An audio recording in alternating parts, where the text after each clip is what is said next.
Today is June 19th, Juneteenth, if you will, and some of us get a chance to celebrate the now national holiday, the 5th year of this national holiday, where 2 years after the signing of the Emancipation Proclamation, some slaves in far part of Texas found out they were no longer slaves, sparking this celebration.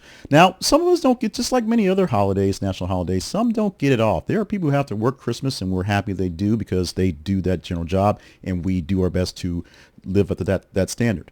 Today is also the same thing. For this June 19th, there were ICE agents, some in technical gear, arriving at Dodger Stadium's Gate E, requesting access to the parking lots to prepare for what was probably a setup for some raid somewhere nearby.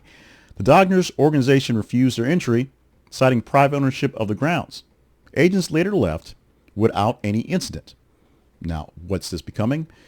We know the presence of ICE following a wave of recent federal immigration operations in Los Angeles County is all over the place. In fact, they have called out the National Guard, literally a federalized National Guard, and Marines to protect the ICE agents and some of the property around some of the federal agencies as well.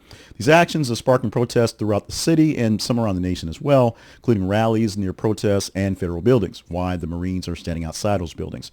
This team, the Dodgers, remained publicly silent about the raids until images of videos circulated following ICE staging.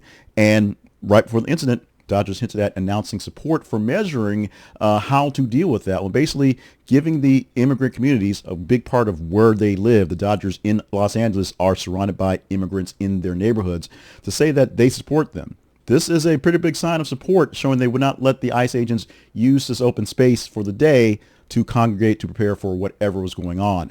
This is a signal that the Dodgers are openly able to engage with what's happening. Now, a few days back, we had the story about the singer who decided to sing in Spanish the national anthem because it's more or less a tradition for Dodger Stadium. But on that day, she was told not to. She did it anyway, and people loved it.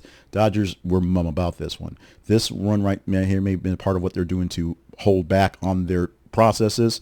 But as of right now, it seems like the Dodgers organization, they really want to support the migrant communities around them and show a little bit of pushback towards the ICE raids that are happening.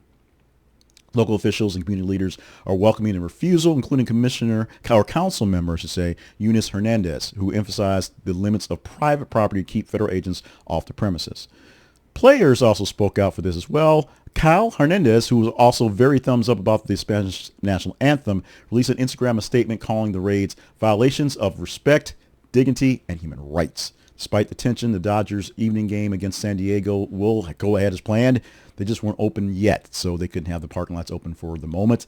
There have been no reports of arrests or further disruptions at the stadium. And in fact, it wasn't ICE was going to set up in the bathrooms and catch people and walk them out the stadiums. It just, they needed some place to assemble for something nearby. We don't know what nearby was. We don't know what the actual action was. We don't know if it actually happened at this point. Do you know that Dodger Stadium said we are private property and these federal agents cannot congregate here to prepare for whatever is happening? Will there be any ramifications for this? Donald Trump will probably have some words on this, but he's probably busy delaying what he's doing in Israel and Iran right now, and Russia and Ukraine right now, and Panama, I guess, as well. But we will see what happens with this one going forward and whether more private indices, groupings will have more to say about the congregations of the ICE agents and the actions of them as well.